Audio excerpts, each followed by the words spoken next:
Welcome to the Money Mindful podcast, where money mindset and life coach Meaghan Jean Smith, hey, that's me, teaches you how to transform your relationship to money and achieve your life goals so you can live a glorious, magnificent, delicious, awesome life and love being you. Hello and welcome to another episode of the Money Mindful podcast. This is Meaghan. I'm your host. I'm a money and mindset life coach for women, as you probably heard in the intro.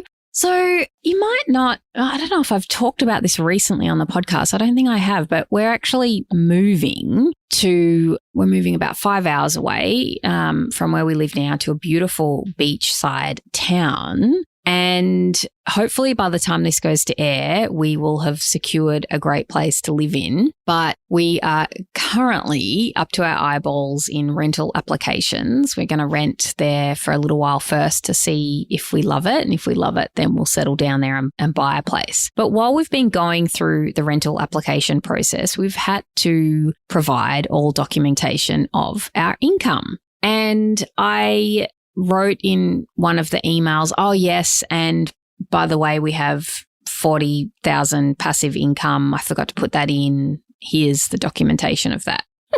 Just saying that so flippantly. But that sounds pretty impressive, right? 40K passive income. Now, just full disclosure, it's actually a tiny bit less than that, but it's just a lot easier to say 40K. It just rolls off the tongue easier than 39 point whatever it is. Okay, so I thought that I would have a discussion with you today about how I've created that $40,000 passive income and just give you some real talk about it, because I think when it comes to passive income, there's a lot of BS that gets rambled about what that actually looks like and what is involved. And so I just wanted to share with you what that looks like, how I've been able to create that, and give you some insight so that if you don't have a passive income, what you might be able to do and about that and how you can change that. So this particular passive income that I'm talking about is what we earn through our investment properties. We have a couple of investment properties, and the rental income that we get from those properties every year is just under $40,000. Now, first of all, when I say passive income, I want to talk about what passive income actually means, because there's that, people say, oh, I just want to make money in my sleep. And you absolutely can make money in your sleep, but passive income still requires work. There's still work involved. You have to do work to set it up to be able to create passive streams of income, right? Whether that's in your personal life, like in this case, what I'm talking about now, through investments that we've made as individual people. We've bought investments that produce an income, and that comes into our personal life. You can also have passive income producing assets in your business. So you can have a product that you sell. For example, maybe it's an information product that you sell online, and you've got a sales funnel set up for someone to be able to purchase that product that you have. And then, yes, quite literally, you could make money in your sleep, but there's work involved with getting that set up, right? So today, I haven't talked about investing and making money outside of business in a while. So let's get into it today. But one of the things that, first of all, I'm just going to burst your bubble straight up is when I say we make $40,000 a year passive income, we absolutely do. Like, I have to report that to the tax agent and pay tax on that accordingly. But that is not money in my wallet that I get to spend. Most of that money, we're almost neutral when it comes to the amounts, is used on actually servicing those investments. And the reason why I want to tell you that up front is because when people say things like that, you can get the impression that, oh my gosh, they just have 40,000 coming into their bank account that they can spend. With some passive income streams of income, of course, that works. Like if you're doing an information product or something like that. But in our case, with these investment properties, we have loans that we've taken out to buy those properties. And then we have expenses that come along with those properties. And up until recently, we've had those, even though we've earned that money on the properties, those properties have cost us more than what we've actually made. However, they've still been an amazing investment, and here's why.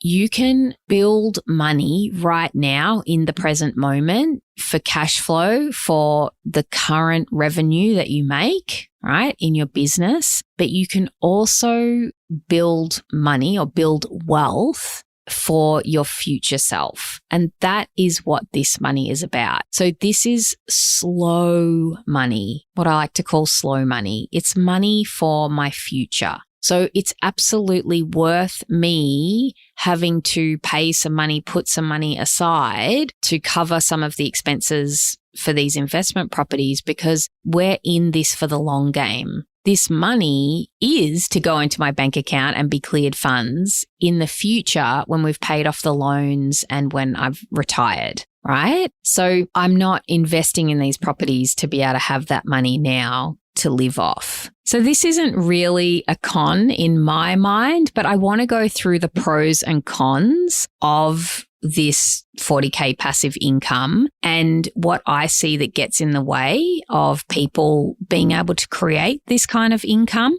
And one of them is that it's the long game, right? It's not money that you're going to see straight up. I mean, even though that money literally does come into my bank account, most of it goes on the mortgage, and then what doesn't go on the mortgage gets put aside to pay for rates, maintenance. We're about to get a $14,000 or maybe it's $13,000 painting bill for one of our properties, right? Like owning a property costs money, and that money gets put aside to cover those expenses. In the short term, you're not going to see a lot of money from investing in property unless you have the money up front to pay for a house, which, you know, this podcast doesn't apply to you if you have the money just to buy some houses up front, right? Because you would already know exactly what I'm talking about. So another one of the cons to this kind of making money is that it's boring. Like you're not going to get exciting dopamine hits on a day-to-day basis making money in this kind of way. And I see that this is a barrier that gets in the way of people creating real long-term sustainable wealth, is that they're thinking too much in the present for instant gratification, and they're not thinking the long game. They're not thinking about their Nana self. I know I've mentioned this on the podcast before, where I think about little old Nana Meaghan and that I'm really taking care of her. And that is what this money is for. And that is why this money goes straight back into paying off those houses and paying for everything that's involved with them. Because little Nana Meaghan is, let's just side note, I hope I'm not much smaller than I am. You know how when people get older, they get smaller? I'm already pretty small. Let's just put it out there. I'm the same height as Kylie Minogue, okay? And you can go Google that, and I'm her height. Good things come in small packages, but hopefully they don't get any smaller when I get a bit older. So I'm looking after Nana Meaghan. That's what this money is for. So none of this money is ever going to get used in my immediate present time, because even if things happen and we pay off those properties sooner, I would use that money again to reinvest to create more assets for the future. Okay. So this is what I'm talking about when it's a con, is that you won't see immediate benefits now. And that's hard for people. You know, sometimes it's hard for you to think that far in advance, like thinking about doing things for yourself that is delayed gratification, right? You're not going to be able to get a benefit from that I won't be able to have a benefit for this for years to come, right? And that's something that if you can get your head around and you can overcome that obstacle, it changes everything in terms of wealth creation, because you can create wealth for your past, present, and future self. And what I mean by that is when it comes to our past, that's about healing any mindset issues, any transgressions we've done in our past, different beliefs that we've had, things that haven't served us. We can change our wealth for our past self by healing, right? Healing what has happened in the past. In our present, you want to work on generating income in your business, like your annual income, what you actually make. That's present wealth. And then future wealth, how I see it, is building assets that are income producing assets that will produce income well beyond your life. Like these properties, if we don't sell them, that's a legacy that I'm leaving to my children, right? It's slow money. It's long-term wealth. But let's talk about the pros of slow money, long-term wealth. Now, one of the pros is that, one of the houses since we bought it has almost doubled in value. I mean, who's to say? You can't really tell exactly until you actually sell it. But the higher range of what we could potentially get for the place is double what we paid for it. But, I'm trying to be conservative, so it's probably not exactly double. And then the other places increased by about 200,000 in value. Now, we won't realize that actual money until we sell the house. But that value, that perceived value of the home, we can borrow against that and we can buy more houses. And also it's a increased net worth value. So our net worth has increased, even though we don't see that money on a day-to-day basis in cash flow. I wouldn't have been able to save that same kind of money in the same amount of time as we've made on the houses. So that is one of the really amazing pros for generating passive income in this way from investments. You can also do it with shares, and shares don't have such a high entry point because you can buy shares with a lot less money to start with, whereas you can't buy you have to have a deposit for a house, right? So there's a higher entry point to get into buying a house. But I think I've shared this on the podcast before, and I'll say this again now. That doesn't mean that you can't buy a house. And if you think of slow money in terms of the long game, also bring that into what you're doing when you're trying to get the money together for a house, right? It took me a long time to save a deposit for a house. I drove a shitty car for a very long time and always shopped at the op shop. Not that there's anything wrong with that. I love secondhand clothes, but I made conscious choices about how I spent my money in order to be able to come up with a deposit to buy a house in the first place. And that was the first part of that process in building that passive income. So that's what I mean. It does require action. There are things that you need to do to create that. They can take time. Yes, I will admit that. And obviously it would take a shorter amount of time depending on your income level. You can reduce that time if you have a higher income, but I certainly didn't have a high income. I was making under $60,000 a year when I first was saving for a home. And my partner, who's still my partner now, wasn't making any money at that time. He was studying. So it can be done, but you may have to make some intentional choices. And by the way, I did still buy lattes and eat avocado toast. And the other really big pro is that you're setting yourself up for the future by creating this type of passive income. And one thing I will say, this is probably a bit advanced if you've never invested in property and you don't know much about it. Cash flow is definitely queen, like when it comes to any type of investment. I'm certainly not encouraging you to go out and invest in something and then have it cost you money on purpose. We would have got the places to be positively geared if we had more money to be able to do that in the first place. We didn't choose to have the houses negatively geared. We just simply didn't have more of a deposit in the very beginning to do that. And then another strategy that we took that a lot of investors don't do is we chose to pay off the principal and the interest because we've been in a climate at this period of time for the past, 8 years or so, where the interest rates have been so low that we decided that we wanted to get the principal of the loans on the properties paid down if we could, because one strategy that a lot of people do when they're investing in property, when you think, how can they afford that, is they get what's called interest-only loans where they're not paying off the principal. And so the loan repayments are a lot less money. And so that's why people can do that and still have cash flow to pay for the expenses that come up for the house. Anyway, I think we're getting into sort of more advanced investment territory here, and that's not where I was meaning to go. But I just wanted to sort of mention that because you can change the cash flow that you get when you're investing if you practice more advanced strategies. But for us, we just wanted to pay the places down as quickly as possible. And it made sense also because the interest rates were so low. And then as interest rates rise again, we might in the future refinance and change to the loans being interest only if it changes in terms of cash flow changes. Now, if you just blanked out then when I started talking about that and you're like, what the fuck is she talking about? What I want to just say is this is something that is a huge and probably the most biggest block to people making money in this way. And so I definitely need to address this is your money mindset.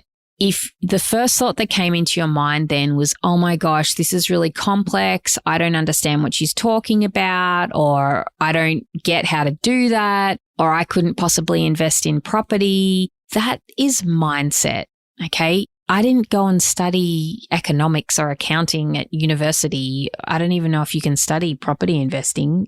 I have taught myself how to do this by reading lots of books and by investing and by talking to people who invest, by surrounding myself with people who make money in this way. It's totally a learnable skill, but you will absolutely not be able to generate money in this way. Like you won't be able to say, hey, this is how I make $40,000 passive income a year if you have the mindset of somebody who doesn't have a good relationship with money. Like if you have mindset blocks around, well, I couldn't possibly do that. I'm not an investor. Because I built that mindset deliberately and intentionally. There was a period of my life where I listened to nothing but investing podcasts. I used to just absolutely immerse myself in property investing until I could say without a doubt that I'm a property investor.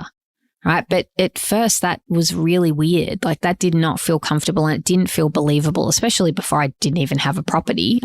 But I became that person, right? And I became that person over time by mindset. And I cannot do this episode without mentioning that. And this is the kind of work that I do with my clients when there's obstacles that you might be putting in your way that aren't actual real physical obstacles in the sense that the obstacle is only put there by you and your mind. Now, I don't mean that that's not a real obstacle in the sense that it's really getting in the way of you being able to make money in this way or whatever way it is that you want to make money that you're not right now. But it's a mindset shift, right? If you've got any negative beliefs about landlords, that they're terrible people or that, all investors are bad and greedy, or you will not be able to create money in this way if you think like that. So I really want to make that point about making passive income is that mindset is so important and makes up a huge element of being able to produce passive income in this way. All right, I'm going to look at my notes and see if there's anything else I wanted to cover just before we wrap up. Okay, so before we finish, there is one thing that I want to say, and that is passive income can be generated in different ways. You can do it in your business. You can do it through property. You can do it through investing in shares. I'm sure there's a bazillion other ways, but they're like three main ways that I can think of in right now. Property investing might not be for you. It's totally fine. But if your ears have pricked up while I've been talking about this on today's episode and you're thinking, you know what, I would love to be able to say that I make $40,000 passive income a year, but that just feels so unrealistic and I've got no clue how to do that. I want to give you some steps just to get you headed in the right direction. First of all, go to your library and borrow a book on property investing. There's so many books out there on how to invest in property. And there's so many books out there just on basic money, like wealth generation. Now, be warned, I've read lots of property books where I'm just like, like they're talking about advanced strategies. They're not for the everyday person, but the more you read, the more you'll get to understand that, right? Second, surround yourself with the people doing what you want to do. Put yourself in the room, so to speak. One of the reasons why I got into property investing in the first place is because I know other property investors and I saw, wow, if they can do it, I can do it too. I had no clue how, but I made sure that I put myself in the room and asked questions. I used to ask questions of my friends who invested in property, like, how did you even get into doing that, right? And then they would recommend books to me and I would read them, right? And then I went on to actually do some training. Like I did a course on different strategies for investing and I learned about it. And quite frankly, it's not that difficult, right? But anything that you want to do with money, it's a learnable skill, but you have to take the first step. Right. And also at first, of course, it's going to sound confusing and potentially overwhelming, but get over it. That's what it is to do anything. You felt that way when you first learnt to drive a car. It was totally overwhelming and full on, right? There were so many things you had to do. I've got to change the gears. I've got to, put the indicator on, do a mirror check, head check, all the things, right? That is normal. But I'm telling you right now, if you have an inkling that you like sort of have a bubbling like, oh my gosh, wow, could I do that? I'd love to do that. I'd love to be able to buy a property and have it as an investment. Please, I encourage you to just take steps towards it. It took me a very long time to buy my first property, but there was nothing special about me when I bought it. I do not come from a wealthy background, a wealthy family. I was not earning $1 bazillion, just was working as a primary school teacher with a partner who was making no money. He was studying at the time. And, when we bought our house, that was bought with the deposit that I saved. So it's totally possible for you to do it. Depending on your circumstances, it may be a lot harder for you. Maybe you have circumstances where you can't work much. Maybe you're looking after children. Maybe it's going to take you longer, right? Like if you're a single mum, for instance, I'm not denying, mate, that's tough, right? Like that is going to be harder for you, but that doesn't mean you can't do it, right? And I really hope that you take that message. And if it takes you 10 years to do it, at the end of that 10 years, when you look back over the last 10 years, are you going to think, I'm really glad I put in the effort to do that? Or are you going to get to 10 years without doing anything and think, oh, great. Oh, well, I never did it anyway, right? I mean, time passes whether you're putting in effort towards the life that you want to live or not. So you might as well put in the effort to what you want to do. You're not too old. It's not too late. Just get started, okay? Take that next step. Put into Google property investment book or different ways to make passive income, whatever. And I'm sure a whole lot of crazy stuff will come back too, but there will be information that you can learn. And there are a lot of reputable books that you can read and people who invest that you can learn from and learn how to do it in a really sensible way and set yourself up for the future. So one day you can be having a conversation too with somebody, maybe on your podcast, about how you make $40,000 passive income. All right. I hope that has helped you today and inspired you to take some action. Remember, investing in property isn't the only way you can make passive income. I just wanted to have a chat with you about that today and expose you to that. If you're not doing it, there's lots of other ways that you can do it with easier access points. In terms of if you've already got a business, you could create a passive income producing product in your business. You could invest in shares, which is a really low entry point. You just only need really $1,000. I mean, you could invest less than that, but what's the point? By the time you pay fees, you probably wouldn't want to start anywhere less than 1,000. So there you go. I'm going to leave you with that today. 40,000 a year passive income, real talk. I've chatted to you today like I'm chatting with my girlfriends, because the only reason why you might not be doing this is because you've never actually realized that it's even possible. And now I've shared this with you and let you know it totally is possible. And if you want to do it, go for it. All right. Before I'm in your ears again next week, I just want to say I hope you have an amazing week. Until next time, bye-bye. Thanks for listening to the Money Mindful podcast. For future episodes, be sure to subscribe. Ready to take the next steps? Creating your money and life goals can be super challenging if you don't have a process to follow. Get my free course that will help you get unstuck, clarify your goals, and get you going. For more info, go to meaghanjsmith.au.